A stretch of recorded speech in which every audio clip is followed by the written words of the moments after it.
गुमा के बाद यकीन का सफर।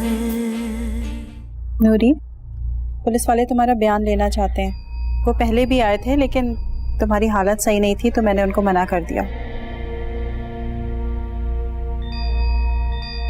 अरे आप लोग डरे नहीं, अपने मुजरिमों का नाम बताओ पुलिस को ताकि उन्हें सजा हो सके। ना ही हमें किसी को सजा दिलवानी है, ना ही किसी से बदला लेना है। छोड़ दें इस बातों को, छोड़ दें बस। लेकिन अम्मा जी, इस तरह से तो मुजरिम आजाद घूमता रहेगा। डॉक्टर साहिबा, आप बस मेरी नूरी का इलाज कराएं। हम तो वैसे ही बर्बाद हो चुके हैं। ये देखिए, मैं आपके आगे हाथ जोड़ती हूँ। अम्मा, तो क्यों अद्दी को चुप करा रही है? चुप कर जा। 4 जमातें पढ़कर मुझे पढ़ाने बैठ गया है। नहीं, नूरी कोई बयान नहीं देगी पुलिस को। बस हमें कोई रपट वपट नहीं लिखवानी है। छोड़ दे इस बात को, मत बुलाई नहीं।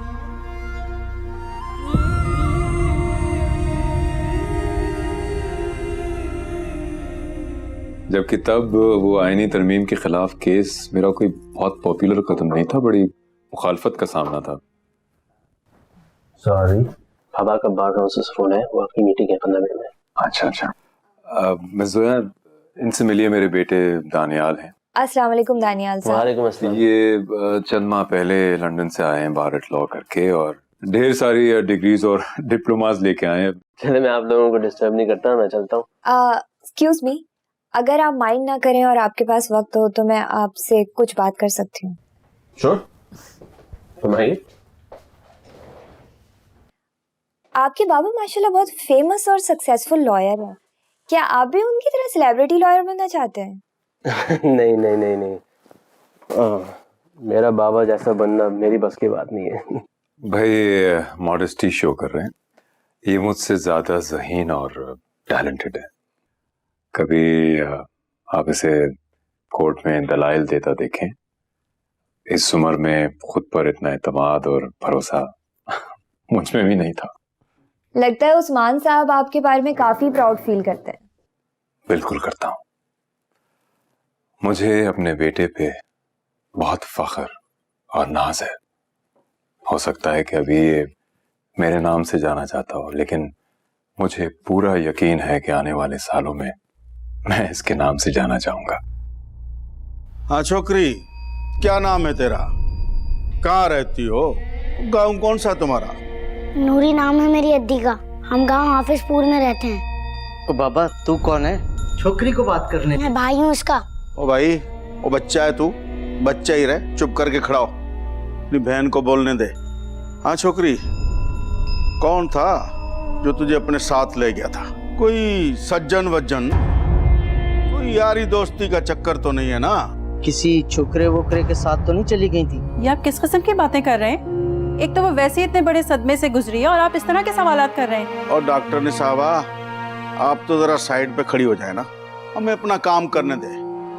पुलिस ने तफ्तीश तो करनी है ना। हाँ छोकरी, तू बता, वो बोलना बीबी, बोलती क्यों नहीं है? वो कोई यारी वारी नहीं थी तो कौन था जो तेरे साथ उठा के ले गया? कोई अत्ता पता, कोई शक्ल, कोई हुलिया? मेरी अद्दी ऐसी नहीं है। छोड़ दो, मेरे बच्चे को छोड़ दो। हट अम्मा, अरे बेटा, नहीं बिलाल। हट अम्मा, तूने बोला कैसे मेरी अद्दी को? संभालो इसे। छोड़ अम्मा मुझे। पुलिस के ऊपर हाथ उठाने के चक्कर में ले जाऊंगा ना थाने, चक्की पीसता रहेगा। नहीं नहीं, चुप। ओ छोकरी, तू बता, क्या नाम था उसका? कोई हुलिया, कोई अता पता, कुछ तो याद होगा ना? बोल अद्दी, बता ना। रईस रब नवाज शाह का बेटा जहांगीर शाह। नूरी, और साथ उसके 2 दोस्त भी थे। ओ बीवी, होश कर होश। तुझे यकीन तो है ना कि ऐसे इल्जाम तो नहीं लगा रही उसके ऊपर? वही था, वो वही था। बहुत शुक्रिया आपका एसएचओ साहब। अब आप जा सकते हैं और नूरी के बयान के मुताबिक जाके एफआईआर दर्ज करें। तो डॉक्टर साहबा, हमें अपना काम करना आता है, और आप भी ना अपना काम करें, इसका इलाज करें, इलाज। और देखो बीवी, हमने तुम्हारा बयान ले लिया है, अब हम तफ्तीश करेंगे अपने हिसाब से। तो चलो भाई, और संभालना इसको।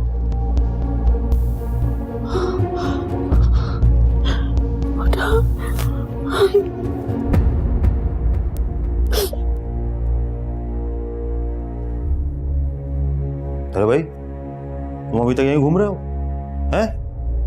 12 बज रहे हैं, दुकानों पे कब जाओगे भाई? जी बस जा रहा हूँ थोड़ी देर में। अब बात सुनो रेहान, वो उस दिन तुम्हारी अम्मा के इंतकाल वाले रोज उनके कफन दफन और स्वयं के खाने के लिए 1 लाख रुपए दिए थे, वो सब के सब उड़ा दिए या उसमें से कुछ बचाया भी है? जी मेरे ख्याल से कुछ पैसे बचे तो हैं। ख्याल जाहिर ना करो, बावर्ची की रसीदें होंगी तुम्हारे पास। इंतकाल के रोज का कड़वा खाना, स्वयं का खाना, इन सब की रसीदें लाके दिखाओ मुझे। जी अच्छा। ये लीजिए अभी गर्मा गर्म चपातियाँ मैंने बनाई हैं। हलीमा भी के हाथ की चपातियाँ आपको पसंद नहीं है ना, इसीलिए मैंने खुद बनाई है। अच्छा किया। तो बात सुनो भाई शीमा जी। वो जो तुम्हारी मरहूमा सास का सारा सामान था तुमने बक्से में डलवा दिया था ना, भिजवाऊंगा किसी दिन वो किसी यतीम खाने में या दारुल अमान में। जी अभी वो मैंने अम्मी का सारा सामान, कपड़े, जूते वगैरह बक्सों में भर दिए। और वो जेवर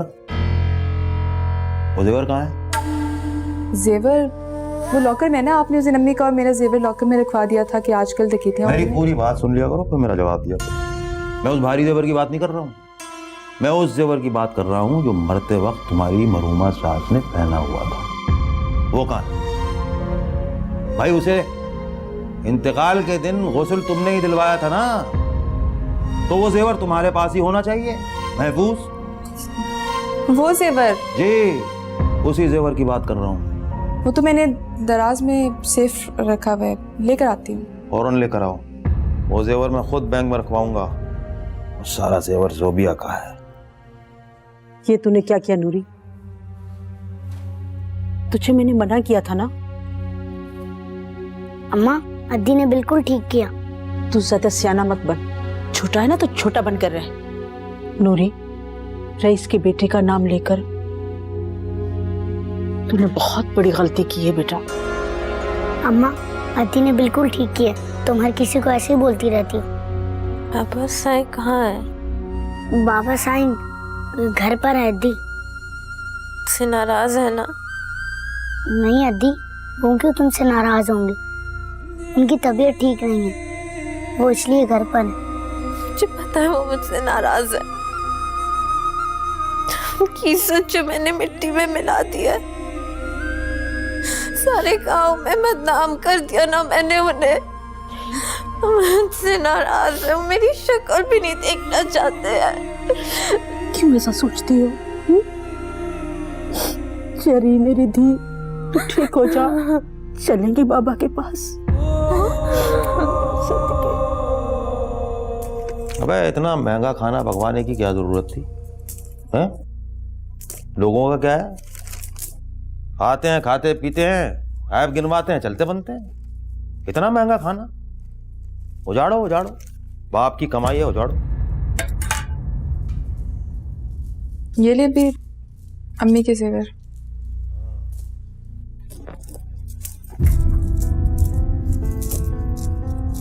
दो चार छः, वही सब क्या है? ये तो 8 चूड़ियां हैं, बाकी की चूड़ियां कहाँ हैं? बात सुनो शीमा, तुम्हारी मरहूमा सास ने मरते वक्त अपने हाथों में 12 सोने की चूड़ियां पहनी हुई थी, गले में सोने की 2 चेनें, उंगलियों में सोने की 4 अंगूठियां और कानों में सोने की झुमकियां। इसमें से तो 4 चूड़ियां, 1 सोने की चेन, 3 अंगूठियां और बाकी झुमकियां, ये कम है। वो सब कहाँ है? वो जेवर ला कर दो। अच्छा अच्छा, वो जेवर? जी वो जेवर। वो उस दिन मैंने परेशानी में दराज में रख दिया था। अभी आपने याद कराया तो याद आया, लेकर आऊं? शुक्र है तुम्हारी याददाश्त जल्दी वापस आ गई। जाओ वो जेवर लेकर आओ, रख के भूल गई थी।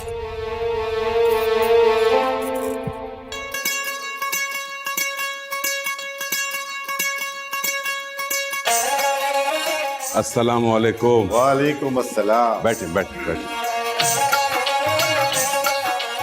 ठीक है आप लोग सब? अल्हम्दुलिल्लाह, शुक्र है। आप लोगों को तो मालूम है इलेक्शन सर पे आ गया। अपने अपने इलाके में जाके भरपूर तैयारी शुरू करो। इस वक्त बहुत जरूरी है हमारे लिए कि मैं ये घर की सीट हर कीमत जीतूं। बिल्कुल साईं। पार्टी में मेरी इज्जत का सवाल है भाई, और आप लोगों की भी इज्जत का सवाल है। जी साईं। लेकिन साईं, आजकल हमारे मुखालिफों की बहुत वाह है हमारे इलाके में, और उनके काम को बड़ा सराह रहे हैं इलाके के लोग, जिसकी वजह से हमारी बात बन नहीं पा रही है। हाँ तो जाओ आप लोग भी काम करो, जितने काम हो सके करो। उसके लिए जितने पैसे चाहिए मैं दूंगा। साईं, मेरा ख्याल ये है कि इलाके में कुछ रोड बनवा लेते हैं और गरीब मिस्कीन हारियों और किसानों में आटे दाल की बोरियां और बेवाओं में मुफ्त सिलाई की मशीनें बांटने की एक तकरीब रख लेते हैं, और उसी में हम मीडिया के लोगों को भी बुला लेंगे। साईं, फिर आप देखना मीडिया में हमारी खबर ऐसी चलेगी कि बस वाह वाह हो जाएगी। ऐसा ही करते हैं। नहीं बोल सकते बाबा। ठीक होगी। अच्छा ठीक। आपकी तजवीज अच्छी है। अच्छा। और साईं, वो SHO है जहांगीर साईं के बारे में बात करना चाहता है। अच्छा कराओ। हाँ अयाज। साईं, वो एक परेशानी वाली बात है जहांगीर साईं के बारे में। तो फिर बोलो, जल्दी बोलो। वो साईं कैसे बताऊं, छोटा मुंह बड़ी बात। वो जहांगीर साईं ने अपने दोस्तों के साथ मिलकर गांव की एक छोकरी के साथ गैंगरेप किया है साईं।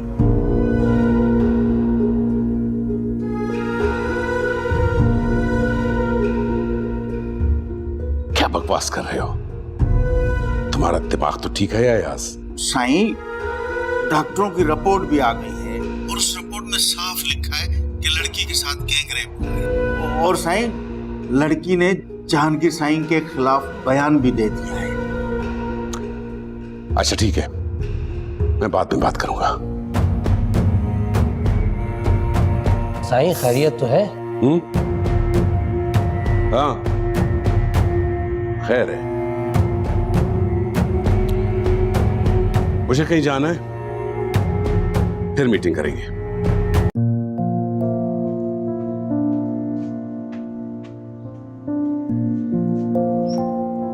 अम्मी, खाने में क्या बनाया? बहुत भूख लगी है, जल्दी से खाना लगा दें। आ गई ज़ूबिया बेटा?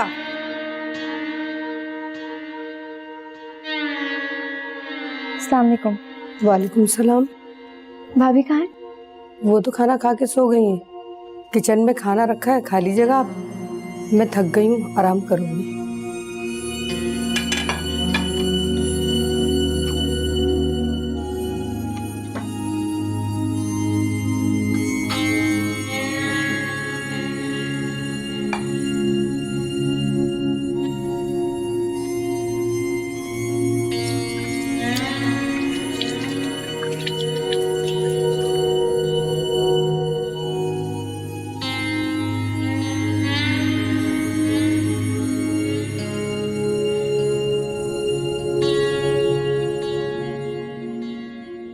अम्मी कहाँ रह गई? जल्दी आए ना। क्या हो गया? और तुमने कपड़े भी नहीं बदले, ऐसे ही बैठ गई बस। भूख लगी हुई है इतनी ज्यादा। छोनो, ले लो मेरी बेटी की पसंद का सलन। लाठियाँ नहीं चाहिए, खाना खाना है अभी। ये लो।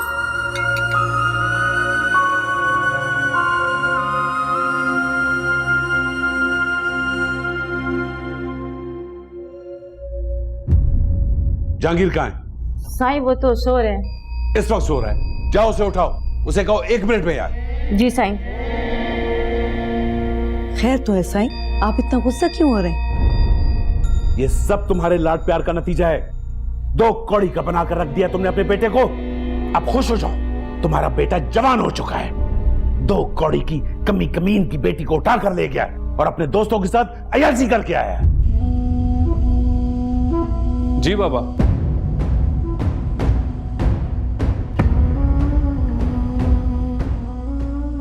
बहुत जवानी चढ़ी है ना तुम पर। शहर में एक से एक हसीन लड़की तुम्हारी दोस्त है, सब जानता हूं मैं।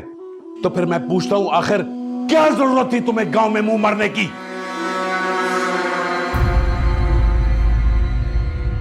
पार्टी में मेरी एक साख है, मेरी इज्जत है। पार्टी लीडरशिप को फरखलाने के लिए मेरे मुखालिफिन दिन रात लगे हुए हैं। यहां पे मेरे मुखालिफिन अलग लगे हुए हैं। मीडिया में अगर इसकी बिनक पड़ गई ना, तो समझो इलेक्शन से पहले मैं इलेक्शन हार जाऊंगा। जहांगीर, तुमने मुझे कहीं का नहीं छोड़ा। बाबा गलती हो गई मुझसे बाबा। बाबा दोस्तों का प्रोग्राम था, माफ कर दें बाबा। बकवास बंद करो। दिल तो चाहता है तुम्हारी गर्दन उतार के रख दूं। साईं माफ कर देना, बच्चा है, माफी मांग रहा है आपसे, आगे एहतियात करेगा। साईं आप मामले को संभाल लेना। अब कान खोलकर सुन लो मेरी बात। जब तक इलेक्शन नहीं होते तुम यहां नजर नहीं आओगे। दफा हो जाओ कराची, और कराची में भी सिर्फ घर और यूनिवर्सिटी, तीसरी कोई जगह ना सुनूं जहां तुम आते जाते होगे। समझ में आया तुम्हें? अब दफा हो जाओ यहां से।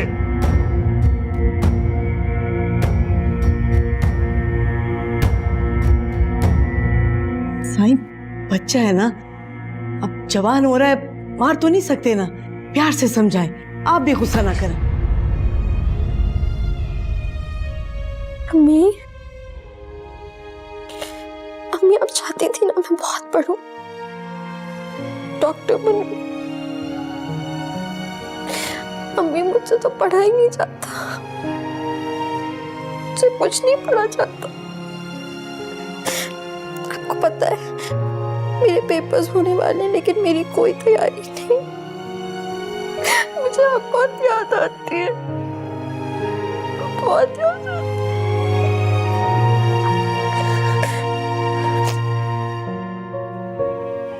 ज़ूबिया, कभी कमरे से बाहर निकल के भी झांक लिया करो। अकेली जान है मेरी, मैं क्या क्या करूं? बच्चा संभालूं, किचन देखूं, ऊपर से हलीमा भी बीमार पड़ गई है। भाभी मेरे मिड टर्म शुरू होने वाले हैं, मुझे पढ़ना है। कैसे साफ साफ मुंह पे इनकार कर रही हो? भाई मैं अपने काम के लिए नहीं बुला रही, तुम्हारे वालिद मोहतरम कह के गए कि अम्मी की फातिहा करवानी है, 5 किलो चने की दाल का हलवा बनाओ।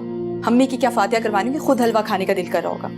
उठो और कुछ काम करवा दो मेरे साथ। लेकिन भाभी काम करवाऊंगी तो पढ़ाई कैसे करूंगी? आकर पढ़ लेना, वैसे भी तुमने पढ़ लिख के कोई डॉक्टर या इंजीनियर नहीं बन जाना। 16 साल की हो गई हो तुम, तुम्हारी उम्र में लड़कियां पूरा पूरा किचन संभालती हैं। एक तो तुम्हें अम्मी ने लाड में रख रख के कुछ भी नहीं सिखाया। आकर मेरा थोड़ा हाथ बटा दोगी तो मौत नहीं आ जानी, पढ़ना है।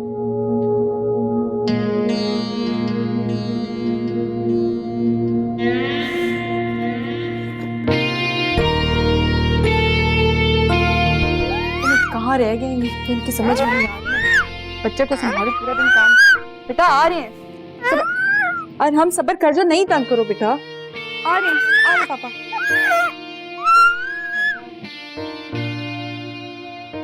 अस्सलामुअलैकुम। वालेकुम सलाम। तुम यहाँ क्यों बैठी हो? आपका इंतजार कर रही थी, एक काम था आपसे। हाँ बोलो बेटा।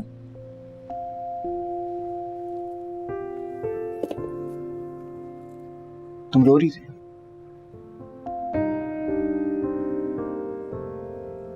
मम्मी क्यों चली गई? बेटा बेटा मैं हूं ना तुम्हारे पास हमेशा। क्या कहता हूं मैं तुम्हें? तुम मेरी प्यारी सी नन्ही सी गुड़िया है ना? अब्बी ने अम्मी को कितना मारा था, आपने उन्हें रोका क्यों नहीं? क्यों नहीं बचाया अम्मी को? आप तो बचा सकते थे ना। आपको पता है मैं जब जब अब्बी को देखती हूँ ना, मुझे उनसे और भी ज्यादा नफरत होती है। उनकी शक्ल देखने को दिल नहीं करता। उनकी वजह से अम्मी चली गई।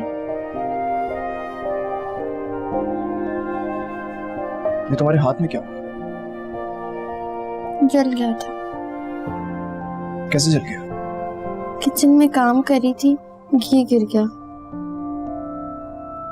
हलीमा भी और शीमा कहाँ थे जो तुम किचन में काम कर रही थी? रेहान, आप यहाँ बैठे हो? मैं कब से आपका इंतजार कर रही हूँ। परेशानी में मेरा खून खुश्क हो गया कि अल्लाह मेरा मियाँ कहाँ है। खा पियो, आपको परवाह भी नहीं है कि घर बैठ के बीवी आपका इंतजार कर रही होती है। बस अभी आया था, 2 घड़ी इसके पास बैठ गया था। 2 घड़ी आके ना अरहम के पास भी बैठ जाए, वो भी आप ही की औलाद है, जहेज में नहीं लेके आई मैं उसको साथ। पता भी है वो आपको देखे बगैर सोता नहीं है रात को। आप उठ जाए, मेरा मुंह क्या देख रहे हैं? और जुबिया, भाई के घर आते ही उनके कान भरने के अलावा ना कोई ढंग का काम भी कर लिया करो। वैसे तो बड़ी पढ़ाइयां तुम्हें याद आ रही थी, अब फिल्मी हीरोइनों की तरह यहाँ बैठी हुई है। आप उठ रहे? आप अंदर आएंगे तो आपको खाना दूंगी, अरहम को सुलाऊंगी और फिर खुद जाके कहीं आराम करूंगी मैं। उठ जाए, उठे। बेटा मैं तुमसे कल बात करता हूँ।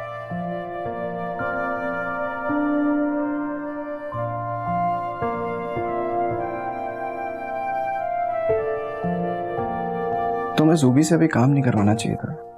बेचारी अभी सदमे से बाहर नहीं आई, किसी भी काम में कहाँ दिमाग लगाई हो। मैं तो सारा दिन एसी में बैठी रहती हूँ ना, कहीं से आके मेरे हाथ पैर दबाती रहती है। क्या हुआ जो जरा सा उससे काम करवा लिया? घिस तो नहीं गई वो?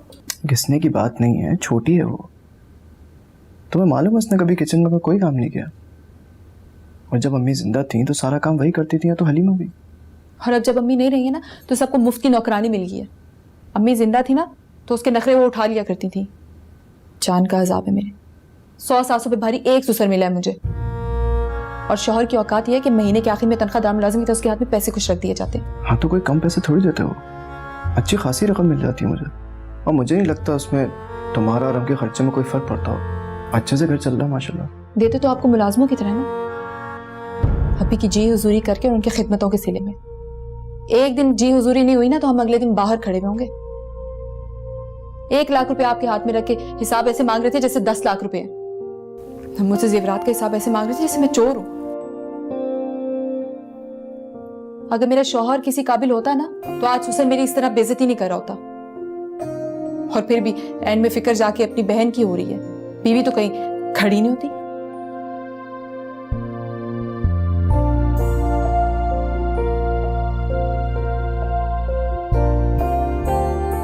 सारा दिन खिदमतें मैं करूं और आखिर में बुरी भी मैं ही कहलाऊं।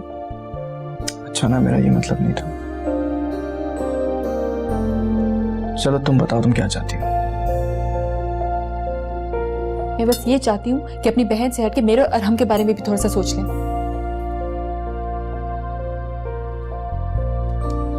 अच्छा चलो ठीक है, अपना मुंह तो ठीक करो तुम।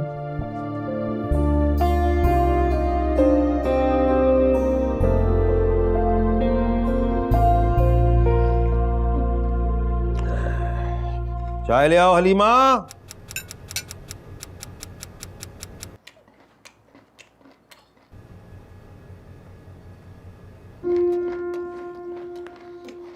अभी हाँ बोलो, चुप क्यों हो गई? अभी वो अबे यार ये कैसी चाय लेकर आ गई हो हलीमा? भलाई बिल्कुल भी नहीं है इसमें, भलाई डाल के लाओ फौरन। और ये शीमा कहाँ है? सबको मेरा काम करते हुए मौत आती है बस। अब तुम बोल भी चुको, क्यों सर पे सवार हो? वो पैसे चाहिए थे, एनरोलमेंट फॉर्म जाना है, आज फीस जमा करवाने की लास्ट डेट है। और तुम आज जागी हो आखिरी वक्त में? हाँ भाई, पता है तुम सबके सबों को कि बाप के पास पैसे का दरख्त लगा हुआ है, लुट रहा है पैसा बाप के पास। तुम्हारे भाई साहब ने तो कुछ करके दिया नहीं, और तुम कौन से कारनामे करने वाली हो इसका भी मुझे अंदाजा है। बस बाप का पैसा लुटाना है, लुटाना।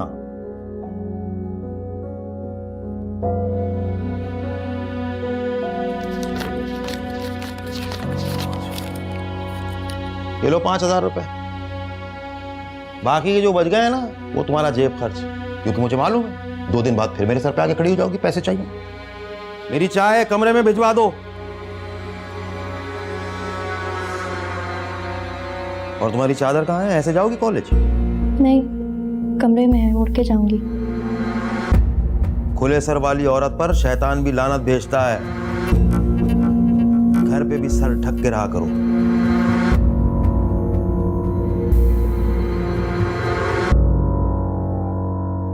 कमाल करती हो यार तुम। अगर तुमको अपने एनरोलमेंट फॉर्म के लिए पैसे चाहिए थे तो मुझसे मांग लेती, मैं देता तुम्हें। अभी से कहने की क्या जरूरत थी? क्या तुमको उनके मिजाज के बारे में नहीं पता? वो 50 रुपए भी देते हैं तो जलील और ख्वार करके देते हैं। आपसे कैसे कहती? आप तो मेरी बात सुनने के लिए रुके ही नहीं थे। शीमा के लिए भी नाश्ता लगा दो। हलीमा भी को भी चौकी में बिठा के आराम ना करवा लूं? उसकी खिदमत में भी मैं ही नाश्ता पेश कर देती हूँ। नहीं, मुझे भूख नहीं है। वैसे भी बहन आने वाली है, देर हो जाएगी।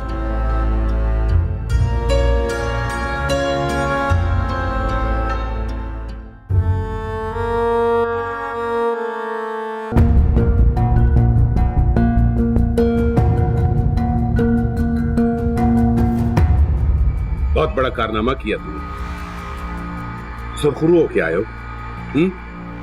तुम वही हो ना जिसने तरले किए थे यहां तैनात होने के लिए? याद है कुछ के सब कुछ भूल गए हो? बाबा साईं, ये बात भला मैं कैसे भूल सकता हूँ?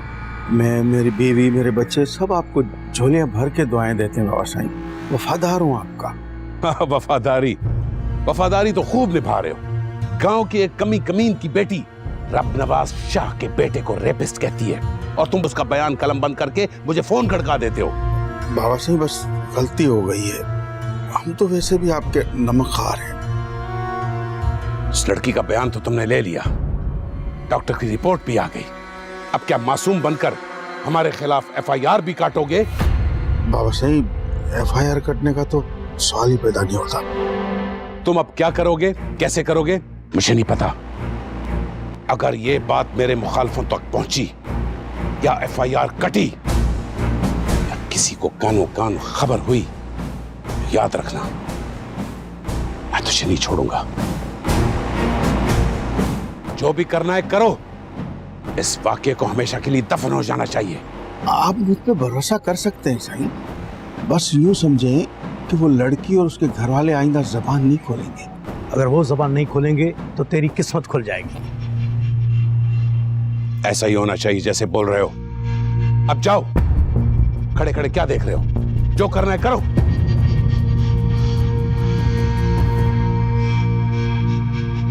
असफी की कितनी कमी महसूस होती है ना। घर में एकदम सन्नाटा सा हो गया है। उस जैसा इस घर में है ही कौन? इतनी बातें, इतना खिलंडरा। दानियाल तो बिल्कुल अलग किस्म का लड़का है, बहुत संजीदा मिजाज है वो। भाई ये दानियाल है कहाँ? अब मामू जान, उनकी कोई इम्पोर्टेंट कॉल आई थी तो वो आ गए। आओ दानियाल, मैं भी केती से तुम्हारे बारे में पूछ रहा था। किसकी कॉल आ गई थी भाई? ये वो जो जिलानी ऐप है, किसी फर्म से शाहिद जिलानी की कॉल आई थी। अरे शाहिद जिलानी तो मेरे पुराने वाकिफों में से है, मगर बात क्या है कि शाहिद जिलानी को तुम्हें खुद कॉल करके बात करनी पड़ गई? वो चाहते हैं कि मैं अपनी केस की तारीख आगे कर दूं। फिर तुमने क्या कहा? बाबा जी उनकी चालाकी है, वो चाहते हैं मैं केस दे कर रहा हूं। ऊपर से उन्होंने मुझे इनडायरेक्टली रिश्वत भी ऑफर की है। मैंने कुछ साफ साफ मना कर दिया है। मेरी लॉयल्टी मेरे क्लाइंट और प्रोफेशन के साथ है। हाँ, लेकिन अगर उन्होंने खुद कॉल की थी तो तुम्हें जरा धीमे लहजे में बात करनी चाहिए थी। इस केस में उनकी फर्म की साख दाव पे लगी है। ऑब्वियसली उनके लिए इज्जत का सवाल है। लेकिन बाबा, अगर मैं केस जीत रहा हूं तो मैं क्यों उनको डिले कर रहा हूं? मेरे असूल इस बात की इजाजत नहीं देते। फिर भी मैं यही कहूंगा कि असूल अपनी जगह है। इतना रिजिड होना भी मुनासिब नहीं है। दूसरों को कंसिडर करके साथ लेके चलना पड़ता है हमारे काम। मैं अपने असूलों पर समझौता नहीं कर सकता। भाई आप बाप बेटा हर वक्त यही बात करते रहेंगे, कोर्ट एंड केसेस।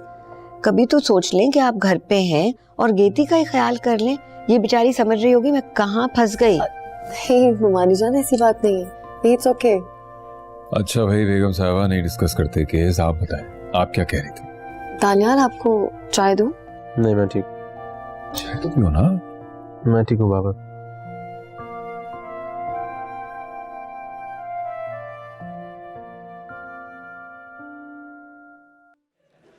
तुमने ड्रामा फेस्टिवल की तैयारियां देखी?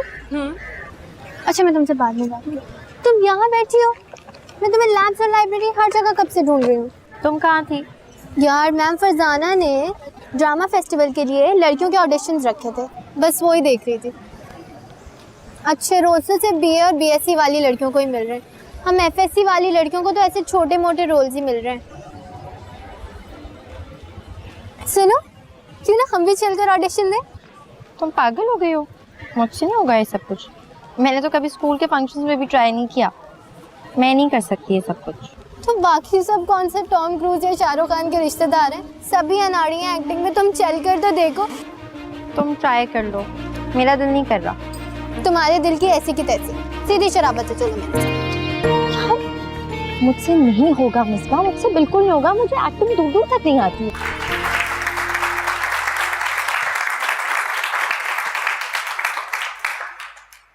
और अब मैं आखिर में दावत दूंगी हमारे चीफ गेस्ट मोहतरम रब नवाज शाह साहब को।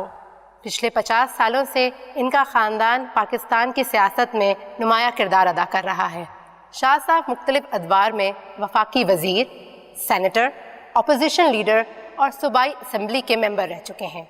अपनी वजारत के दौर में इन्होंने ख़वातीन के फलाह महबूद के लिए कई बेमिसाल काम सर अंजाम दिए हैं, जिसमें सरे फहरिस्त ख़वातीन के हकूक़ के तहफ़्फ़ुज़ के लिए असम्बली से बिल मंजूर करवाना था। अब मैं आप लोगों का ज़्यादा वक्त नहीं लूँगी। शाह साहब प्लीज़ स्टेज पे आएँ और आज ख़वातीन के आलमी दिन के हवाले से हमें अपनी राय और ख़यालात से आगाह करें। तशरीफ़ लाते हैं जनाब रब नवाज शाह।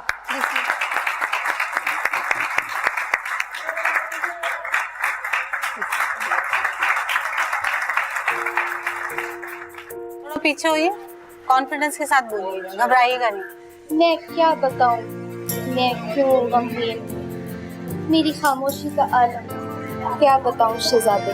ख्वाब बिखर के रह गए हैं, मेरा दिल उजड़ गया है, मैं क्या करूं।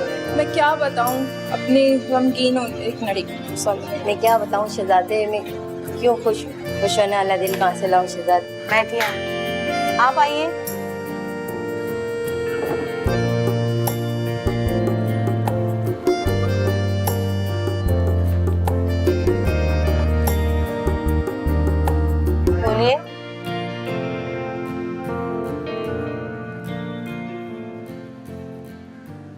मैं क्या बताऊं शहजादे कि मैं क्यों गमगीन हूँ। सब कुछ खत्म हो गया।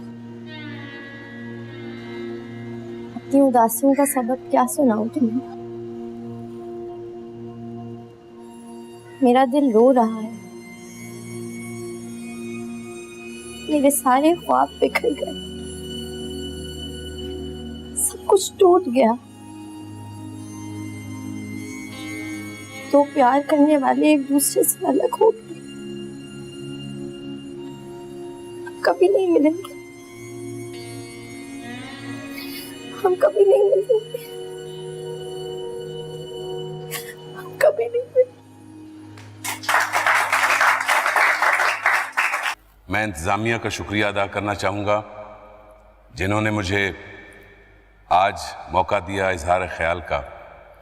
ये एक बहुत स्पेशल दिन है, ख़वातीन का आलमी दिन, और ये इसलिए स्पेशल है कि ख़वातीन जो हैं हमारे मुस्तक़बिल के मेमारों की तालीम और तरबियत की ज़िम्मेदारी उन पे आयद होती है। ख़वातीन पर तशद्दुद नफ्सियाती हो या जिस्मानी, हमें उसकी पुरज़ोर मज़म्मत करनी चाहिए। ना सिर्फ ये कि हमें उसकी मज़म्मत करनी चाहिए, बल्कि उसके खिलाफ अमली इक़दामात भी करने चाहिए।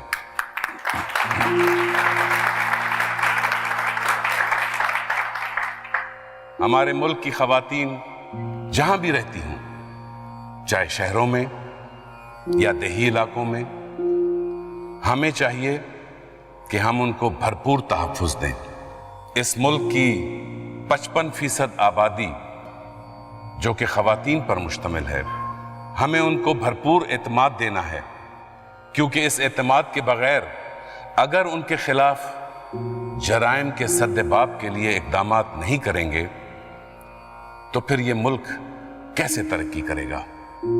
हमें चाहिए कि हम खवातीन को ना सिर्फ उनके घरों में बल्कि उनके वर्क प्लेस पे जहां वो काम करती हैं भरपूर इज्जत और हर किस्म का तहफ़्फ़ुज़ फराहम करें।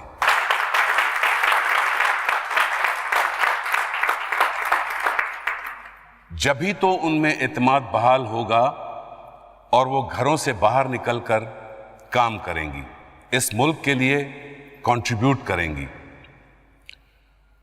अनफॉर्चुनेटली खवातीन के खिलाफ जो जराइम परवान चढ़ रहे हैं हमारे मुल्क में, जिनमें रेप, जिनमें तेजाब फेंकना, जिनमें मारपीट, हम इसकी भरपूर मजम्मत करते हैं। हम ना सिर्फ मजम्मत करते हैं बल्कि मैं इस चीज पर भी जोर दूंगा कि हम सबको मिलकर इसके खिलाफ अपना अपना किरदार अदा करना होगा। लिहाजा आज 8 मार्च को खवातीन के आलमी दिन के मौके पर मैं ये ऐलान करता हूं कि खवातीन के खिलाफ किसी किस्म की भी अब्यूज या वायलेंस के खिलाफ किसी भी फोरम पे किसी भी हद तक जाकर लड़ना पड़ा तो मैं आपसे वादा करता हूं कि मैं लड़ूंगा।